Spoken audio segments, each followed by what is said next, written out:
Today I fucked up by going to a dentist in America. I hadn't been to the dentist in about a year, and the soonest available appointment I could get from my last dentist is about 6 months out. So, I call my insurance company and ask them for other dental offices in my network. The nice lady refers me to an office in my area. I call the office and they confirm that they are in my network, accept my insurance, and have availability in the next month. Perfect. I visit them for a normal checkup, they check my insurance and everything is good. They schedule me for a follow-up for a couple of fillings. A couple weeks after I get my fillings, I get an explanation of benefits in the mail telling me I owe over $500 for this visit. I call my insurance company and they tell me it looks like the office was in network, but the dentist they assigned to me when I got in was contracted out and not in network. Too long, did not read. I verified that the dental office was in network with my insurance company and with the office, but I forgot to ask if the dentist at the office who was going to work with me actually worked for the office and wasn't just contracted out. I'm broke and basically fucked now. Fuck our entire insurance system. I plan to call them early tomorrow to talk about this with them. I get off work today when they're about to close and don't want to try to get help from someone who has just worked a full shift and might be less willing to help. Edit. I wasn't expecting this many responses, so I apologize if I don't respond to your comment. I want to thank everyone for being so supportive and of your suggestions.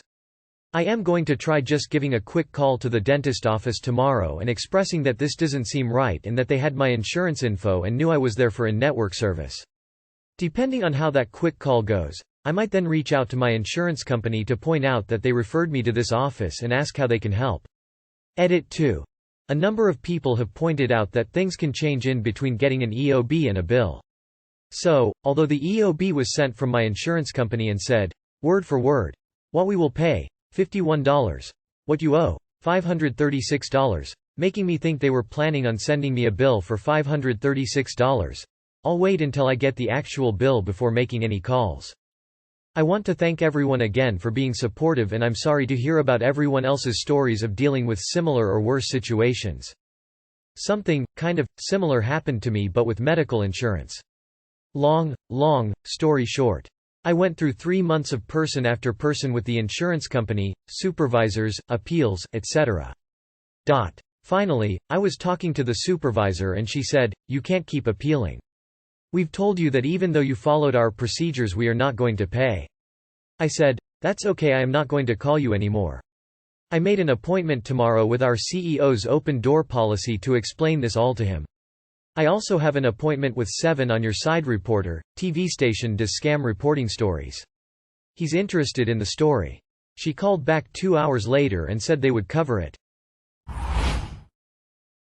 Today I fucked up by driving 3 hours for a cheeseburger. This was actually last weekend, but I started heading south for a 3-hour drive from southern Orlando area to visit family in South Florida. Literally no turns for about 200 miles using the turnpike. There's only a few exits between the 2 major cities.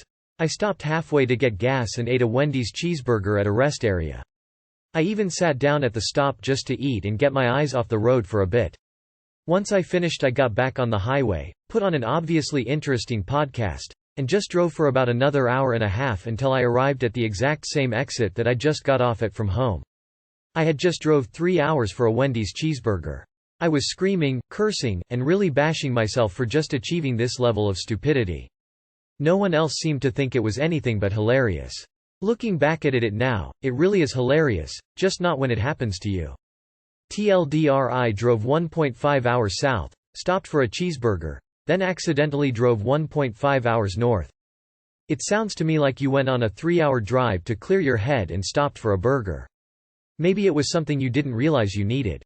Did you get back in the car and continue back south after? Or just give up and stay home? Not all who wander are lost. And like others said, maybe you just needed to go for a drive and a burger.